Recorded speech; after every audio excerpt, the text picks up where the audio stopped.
기도합니다. 이 시간 예배당과 온라인 영상을 통해 예배하는 모든 성도분들을 주님의 이름으로 축복을 빕니다. 오늘 말씀의 제목은 예수님을 따라간 이유입니다. 한번 따라해 보실까요? 예수님을 따라간 이유. 왜 따라갔을까요? 예수님을 따라간 이유에 대해서 오늘 말씀을 볼 것인데, 제가 질문을 좀 드릴게요. 여러분들은 예수님을 무엇 때문에 믿으십니까? 나름 대답을 해보십시오. 무엇 때문에 예수님께 순종을 하고 또 믿음대로 살아가려고 애를 쓰십니까? 또 예수님의 몸인 교회를 무엇 때문에 섬기십니까? 이 질문에 대해서 일일이 대답은 하지 않아도 우리 각자 나름의 이유와 근거들이 있을 것입니다. 예수님의 은혜와 사랑을 체험했기 때문에, 그리고 말씀의 은혜를 체험했기 때문에, 하나님의 살아계심을 믿기 때문에 여러 가지 이유와 근거들이 있겠는데, 오늘은 이 위의 질문에 대해서 우리가 한번 생각을 해보고, 특별히 함께 읽은 두 본문의 말씀을 통하여서 우리가 사복음서 전체에 기록되어 있는 갈릴리 출신의 어부들이 무엇 때문에 예수님의 제자가 됐고, 무슨 이유에서 그들이 익숙했던 생업을 뒤로하고 예수님을 즉시 따라가게 됐는지를 함께 나눠보려고 합니다. 사람은 누구나 그동안 살아왔던 자신의 삶을 갑자기 바꾼다는 것을 별로 좋아하지 않습니다. 안정감을 추구하는 사람은 더 그렇겠죠. 누구나 삶의 안정감의 욕구가 있기 때문에 삶의 큰 변화보다는 기존의 안정적인 길을 선택하는 것을 좋아합니다. 또 어떤 충격적인 변화의 계기가 있지 않고서는 전적인 생각의 변화나 삶의 방향을 바꾸는 것을 불편해합니다. 예를 들어서 자녀들이 부모님을 생각해서 시골집이 너무 낡고 허름하고 살기가 불편하니까 집을 좀 고치겠습니다. 아니면 집을 새로 짓겠습니다. 아니면 그마저도 안 되면 이렇게 이곳에 집을 마련해서 여기 와서 사십시오. 이렇게 말씀을 드리면 대부분의 어르신들은, 부모님들은 거절을 하십니다. 왜냐하면 현재의 삶이 익숙하기 때문입니다. 자녀들이 보기에, 젊은 사람들이 보기에는 불편할 것 같은데 그것이 오히려 낫다고 말씀하시죠. 자녀들 생각해서 그렇게 말씀도 하시겠지만, 현재의 어떤 변화를 주는 것보다 차라리 나의 손때가 묻고 내 삶이 익숙했던 그것이 좋다, 이렇게 말을 하죠. 저희 가족을 잠깐 얘기를 하면, 제 아내는 변화를 별로 좋아하지 않습니다. 늘 익숙한 걸 좋아하죠. 차를 운전하고 갈 때도 늘 가던 길을 좋아합니다. 새로운 길이 생겨서 그 길로 가면 빨리 갈 수도 있고, 거기로 가면 시간도 단축할 수 있기 때문에 그 길로 가면 좋아, 이렇게 얘기를 해도 늘 가던 길, 익숙한 길 가는 것을 좋아합니다. 그래서 여행을 가도 이렇게 새로운 곳 가는 것보다는 늘 가던 곳, 그런 것을 좋아합니다. 제 아들이 아내를 닮았는지 우리 아들도 변화를 싫어해요. 새로운 것을 별로 좋아하지 않습니다. 어느 날 티셔츠를 사왔어요. 하얀색 티셔츠입니다. 몇 장을 사왔냐면 4장을 사왔어요. 왜냐하면 그것이 익숙하다라는 거예요. 맨날 똑같은 옷인데 자기는 바꿔 입었다라는 거예요. 뭔가 새로운 것을 입고 새롭게 꾸미고 이런 것을 별로 안 좋아하고, 늘 익숙한 것, 늘 머물던 것, 그런 것을 좋아합니다. 그런데 성경을 보면 자기 나름의 인생의 경험과 철학을 가지고 살던 사람들이 예수님을 만난 후에 그동안에 익숙했던 삶을 뒤로하고 삶의 방향을 완전히 바꾸는 일들이 곳곳에 기록되어 있습니다. 그 대표적인 예가 예수님의 제자들입니다. 예수님의 제자들은 예수님을 만나고 예수님의 부르심을 받게 된 후에 사람 낚는 어부로서의 제2의 인생의 삶으로 전향을 하고 예수님을 따라갔습니다. 안정적이고 익숙했던 삶을 버리고 예수님을 따라간 것이죠. 오늘 우리가 읽었던 본문 말씀 마태복음 4장 19절에서 20절을 보면 이렇게 기록되어 있습니다. 19절에 말씀하시되 나를 따라오라, 내가 너희를 사람 낚는 어부가 되게 하리라 하시니, 20절, 그들이 곧 그물을 버려두고 예수를 따르니라. 이 말씀에 보면 그들이 버린 그물은 그들의 생업이고 익숙했던 삶의 자리입니다. 그런데 이것을 버려두고 예수님을 따라갔죠. 이 본문과 동일한 내용을 기록한 마가복음 1장 18절과 누가복음 5장 11절도 보면 그물 모든 것을 버려두고 따르니라 하면서 모든 것을 버려두고 예수님을 따랐다라는 것으로 기록되어 있고, 이 말씀은 그들은 무언가 대단한 각오와 결단을 하고 예수님을 따라갔다라는 겁니다. 그냥 불렀으니까 간 그런 개념이 아닌 거죠. 이 말씀을 좀 더 이해하기 위하여서 헬라어 원어를 좀 살펴보겠는데요. 이 예수님을 따랐다의 이 따르다, 쫓다라는 이 헬라어의 에콜루 대산이라는 단어인데, 이것은 예수님의 제자가 된 사람들은 예수님을 지적으로, 종교적으로, 도덕적인 입장에서 받아들이고 그를 추종했다라는 겁니다. 다시 말해 단순한 어떤 호기심에 의해서 예수님을 따라간 것이 절대 아니라는 겁니다. 즉 전인격적인 동의를 한 후에 예수님을 따라간 것이고, 예수님을 향한 전적인 헌신과 고난에도 참여한다는 그런 의미가 담겨 있는 것입니다. 그런데 이 말씀을 보다 보면 성경에 대한 궁금증이 생깁니다. 그렇다면 제자들이 무엇 때문에 이렇게까지 마음의 결단을 하고 예수님을 따라갔을까? 자신의 생업을 뒤로 하고 그 예수님을 따라갔을까? 생전 처음 본 분인데 그분을 왜 따라갔을까라는 거죠. 무언가 예수님의 어떤 모습, 매력이 있어서 따라갔을까라는 것이 궁금증입니다. 이에 대해서 성경에서는 구체적으로 대답을 주지는 않습니다. 그러나 저희가 말씀을 통해서 유추해 볼 수 있는 것은 오늘 본문 마태복음 4장 19절에서의 나를 따라오너라 라는 말씀과 요한복음 1장 40절에 요한의 말을 듣고에서 듣는다, 듣고라는 단어를 통해서 예수님을 따라간 이유를 우리가 생각해 볼 수 있습니다. 마태복음 4장 19절을 우리가 다시 한번 읽어봤으면 좋겠는데요. 4장 19절 같이 한번 읽으시죠. 화면을 띄워주시면 띄워주시고요. 있습니다. 시작. 말씀하시되 나를 따라오너라 내가 너희를 사람 낚는 어부가 되게 하리라 하시니. 이 말씀 우리가 잘 아는 말씀이잖아요. 근데 여기서 나를 따라오라 라는 것은 듀테오피스 무라는 헬라어 문장인데, 이는 예수님의 신적인 권위가 담겨져서 선포한 말씀으로 매우 절대적이고 강권적인 명령을 표현한 겁니다. 그러니까 예수님이 나를 따라오너라 이렇게 말했다라는 것은 단순히 제가 여러분들에게 따라오십시오, 저 따라오면 됩니다 이렇게 얘기한 것이 아니라, 그 선포 속에서는 예수님의 어떤 인간의 모습이 아니라 신적인 권세와 능력과 힘이 거기에 포함이 돼서 예수님께서 그들을 불렀다라는 것이죠. 즉 예수님이 베드로와 안드레의 부르심의 장면은 인간이 감히 거역할 수 없을 정도로 놀랍고 신비로운 예수님의 신적인 권위의 부르심 앞에 매료되었고 예수님을 따라갔다라는 겁니다. 또 누가복음 5장에서 예수님이 제자를 뽑는 장면이 있는데, 그 장면을 보면 베드로가 예수님의 말씀을 의지하여서 그물을 던집니다.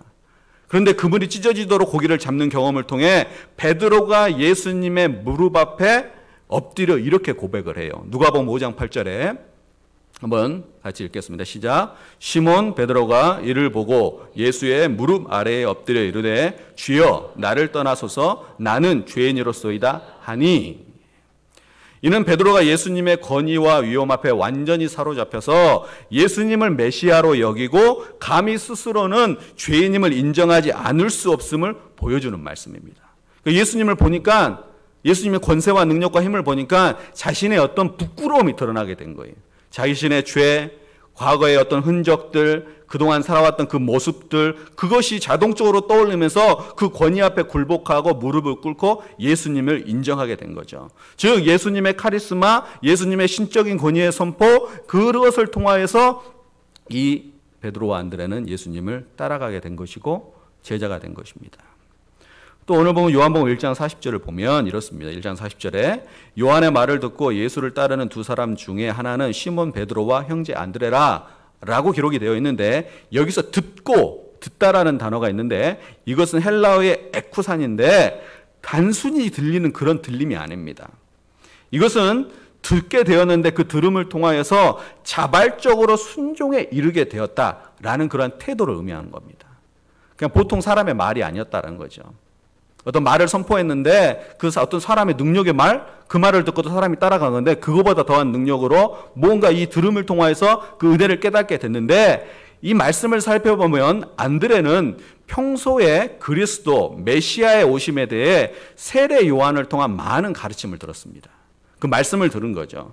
그런데 그가 들었던 말씀이 능력으로 나타나게 되는데, 예수님을 보게 되고 예수님을 경험하고 눈으로 목도하게 되니까 그 들었던 말씀이 능력으로 나타나서 단순히 그냥 거부할 수 없고 자신의 인생의 삶의 방향을 전환할 계기가 되어서 예수님을 따라가게 된 겁니다. 뭔가 예수님을 만난 어떤 경험이 새로웠던 거죠. 새로운 전율을 느낀 겁니다. 그래서 사도 바울이 로마서 10장 17절에서 이렇게 말을 했죠. 믿음은 뭐에서 나요? 들음에서 나며 그리스도의 말씀으로 말미암느라 한 것처럼, 뭔가 믿음이라는 것은, 믿음의 세계라는 건 들음에서 나는데 그냥 다른 어떤 들음이 아니라 하나님의 말씀이라는 것이죠.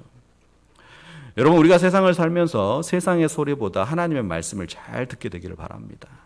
그러면 믿음의 길이 열리고 축복의 길이 열리는 복이 반드시 따라오게 돼 있는 거죠. 결국 안드레는 들었던 말씀에 더하여서 눈으로 직접 보게 된 예수님을 통해 충격을 받고 안드레가 베드로를 찾아가 이렇게 고백을 합니다.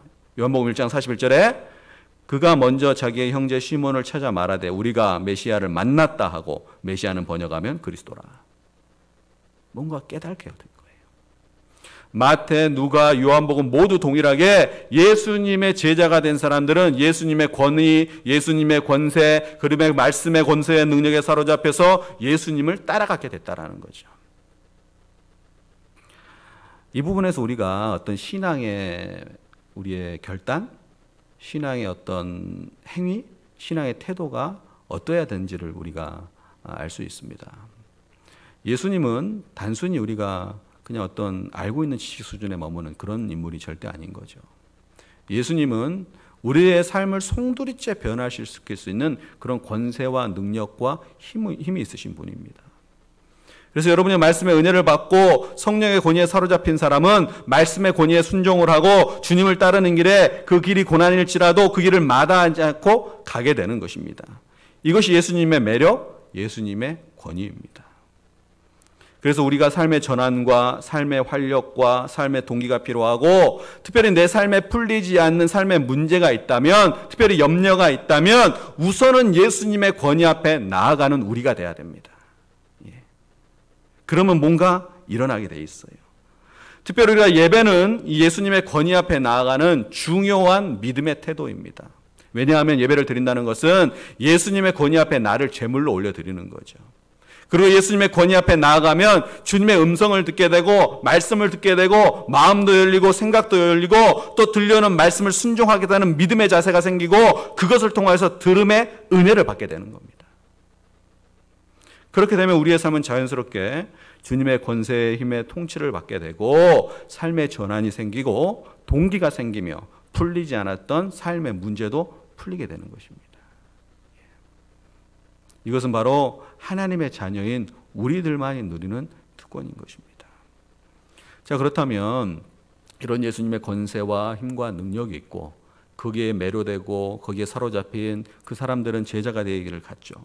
그렇다면 예수님은 그 제자들을 불렀을 때 과연 그들의 어떤 부분이 있어서 그들을 불렀을까라는 겁니다. 그들의 어떤 특별함이 있어서 그들을 불렀을까라는 것인데, 다시 말해서 제자들에게 특별한 무언가가 있었을까라는 겁니다. 제자들에게 어떤 특별한 능력이나 무엇이 있는지는 자세히 알 수는 없습니다. 우리가 그냥 알고 있듯이 평범한 그런 사람들이었죠. 그래서 제자들의 선별 기준은 어떤 배움의 수준이나 직업이나 자신의 어떤 배경이나 가문과 같은 것을 따져서 그들을 불렀던 것이 아닌 것은 분명합니다. 중요한 것은 예수님의 부르심의 기준은 어떤 배움의 수준이나 직업이 아니라 예수님의 권위 앞에, 그 권위 앞에 순종을 하고 권위와 능력을 인정하고 감동받고 은혜를 받고 느끼고 순종할 수 있는, 그렇게 따라갈 만한 사람을 예수님께서 불렀다라는 겁니다. 뭔가 능력 있고 힘이 크고 지혜가 있는 것이 아니라 그들의 마음에 순수성이 있었고 그들의 마음속에 뭔가 사모함이 있었고 그들의 마음속에 자신도 모르는 뭔가 끌림이 있었고 그들이 들었던 말씀, 그들이 어떤 그 가르쳐 주었던 그 말씀을 듣고 메시아에 대한 희망, 그리스도에 대한 희망이 있어서 그것에 대한 울림을 받고 따라갈 만한 사람이었기 때문에 예수님이 그들을 불렀다라는 겁니다. 즉 우리가 하나님의 자녀로서 하나님의 어떤 백성으로서 주님의 자녀로서 믿음을 생활을 하고 어떤 하나님의 복을 누리는 삶을 살게 되는 것은 어떤 우리의 능력의 뛰어남이 아니라 그분의 부르심이 있는데 우리 안에 어떤 소망이 있기 때문에 더 큰 하나님의 부르심이 있더라는 거죠. 여러분, 예수님의 부르심의 순수한 결단은 지식과 배경과 직분에서 절대 나오지 않았습니다. 신앙생활할 때 이런 것을 갖추면 좋기는 하죠. 그러나 그것이 전부는 아닙니다. 우리가 세상적 지식이 뛰어나고 뭔가 남들보다 뛰어나고 내가 어떤 직분을 이루고 세상에 권세가 있어서 예수님을 따라가면 좋죠. 그러나 그렇게 모든 것을 다 갖추었다고 해서 어떤 조건에 해당되는 것이 절대 아니라는 겁니다. 만약에 지식과 배경과 직분에 영향을 미쳐서 예수님을 따르게 됐다라고 한다면 바리새인과 같은 종교 지도자들은 예수님을 모함하거나 죽일 것이 아니라 예수님의 특별한 제자가 돼야 되는 것이 세상적 이치고 우리가 상식적인 수준의 어떤 것이죠. 그러나 예수님의 제자가 된 이들은 예수님의 권위 앞에 순종을 하고 순수한 믿음의 결단을 하게 되었고 이것을 통해서 우리의 삶에도 똑같이 적용되는 능력이 그분의 예수의 능력이 우리에게 나타나게 되는 겁니다. 우리 인생살이에는 정말 필요하고 중요한 것들이 많습니다. 물질도 필요하고요. 안정감도 필요하고 여러 가지 삶의 배경들이 필요합니다. 그러나 그것이 전부는 될 수 없습니다. 세상은 물질의 풍요가 전부인 것처럼 포장을 해놓고 그래서 쉽게 미혹하는 것에 우리를 빠져들게 합니다. 우리가 정말 우리의 인생에 중요한 것, 그것은 바로 생명의 원천, 어둠을 밝힐 빛, 우리의 영혼을 소생시키는 은혜와 사랑입니다. 그리고 자기 자신의 가치관을 기꺼이 포기하는 하늘나라의 생명력을 우리는 늘 사모하고 기대해야 되는 것입니다. 그런데 은혜를 주시는 분이 누구냐? 바로 예수님이죠. 우리가 믿음 생활하면서 이런 경험할 때가 있습니다. 삶은 풍족하지 않은데 삶에 두려움이 없고 오히려 기쁨이 충만할 때가 있습니다. 이것은 영혼의 생명의 원천인 주님의 은혜를 경험하게 되고 그 경험한 은혜를 통하여서 우리가 그렇게 살게 되는 것입니다. 이 은혜가 제자들에게 임했습니다. 그들은 두려움 없이 예수님을 그래서 따라가게 된 것이고 그들이 나중에는 미흡했지만 하나님의 말씀 앞에 예수님의 길을 따라가는 순교의 자리도 가게 된 것입니다. 다시 한번 말씀을 정리하면 제자들이 예수님을 따라간 진짜 이유는 생명의 길, 진리이신 예수님을 만나서 따라가게 된 겁니다. 예수님이 없었다면 인생에 전환이 없던 거죠. 그래서 그들의 삶을 기꺼이 버릴 수 있었고 가장 큰 강력한 것을 발견하고 과거와 현재의 자신의 삶을 버리고 오직 예수 그리스도를 따라가는 그러한 결단으로 그들이 나아가게 된 것입니다. 이 말씀을 듣는 우리는 한쪽으로는 예수님을 따라야겠다라는 결단이 있지만 다른 한쪽으로는 약간은 불편함이 있습니다. 왜냐하면 예수님을 따라간다는 것은 쉽지가 않죠. 예수님을 따라간다라는 것은 뭔가 포기해야 될 것 같고 말씀을 선포하는 저 또한 목회자로서 이러한 말씀을 선포하면서 과연 나는 잘 따라갈 수 있을까라는 그런 질문이 저 자신에게 던져지는 겁니다. 어떤 환경도 보이게 되고 삶의 여건도 보이게 되고 이것도 필요할 것 같고 저것도 필요한데 그 모든 것을 물리칠 수 있는 것은 바로 생명의 원천, 은혜의 원천인 바로 예수님 그 자체입니다. 그런데 그분을 우리가 신뢰하고 믿고 끝까지 따라가면 그분의 은혜와 그분의 능력으로 그분의 권세와 특별히 그 예수 그리스도의 신적인 권세와 능력으로 우리는 살게 되고 회복이 될 줄로 믿습니다. 그래서 우리는 예수님의 부르심 앞에 순종할 수 있는 우리 자신의 결단과 믿음이 되기를 원하고 마음을 다해서 예수님의 제자가 되겠습니다. 예수님을 따르겠습니다. 내가 하나님께 직분을 받았다면 이 직분은 단순한 직분이 아니라 주님의 제자가 되어 따르는 그 직분이 되기를 원하오니 하나님 나에게 능력 주시고 은혜 주시고 말씀 주시고 성령 주셔서 감당할 수 있게 하여 주시옵소서. 그래서 이 위축된 세상 속에서 우리가 그리스도의 본을 보이고 지친 영혼들을 위로하고 그들과 동행하면서 예수님의 은혜를 증거하고 하나님 나라를 선포하면 그것을 통해서 우리는 반드시 회복될 줄을 믿습니다. 오늘 오후에 담임 목사님과 이렇게 차를 한잔하면서 늘 이제 목사님과 저는 이제 교회에 대한 걱정이죠. 코로나 상황 속에서 오늘 주일 예배 드리는 분들 몇 분일까 그런 거 생각하면서 얘기를 나눕니다. 그러나 뭐 저희들 생각뿐만 아니라 많은 교회들이 참 어렵다라는 말을 하고 그런 이야기를 들려옵니다. 큰 교회도 마찬가지고요. 적은 리따니의 교회는 더 그렇겠죠. 그런데 중요한 것은 우리가 이러한 위축을 시키는 세상의 어떤 환경보다 우리가 예수님의 권세를 정말 의지하고 믿는 예수님의 제자가 우리 가운데 더 나오고 우리가 결단을 하면 그 또한 지나가고 이겨낼 수 있는 능력이 될 줄을 믿습니다. 그래서 우리는 일당백을 해야 됩니다. 일당백. 기도를 해도 일당백을 하고 우리가 설교를 들어도 일당백으로 듣고 우리가 순종을 할 때 일당백으로 순종을 하면 그것을 통하여서 선한 영향력이 뭉쳐지게 되고 능력으로 나타나서 우리가 모든 것을 극복하고 이겨내는 그러한 하나님의 능력이 우리와 함께 할 줄을 믿습니다. 꼭 기도하시고 믿음으로 승리하고 삶도 이겨나가고 개인의 삶, 믿음의 삶, 모든 삶의 영역에서 승리자의 이름으로 선포하며 예수님의 이름을 증거할 수 있는 저희들이 되기를 주님으로 축복합니다. 기도하겠습니다. 아버지 하나님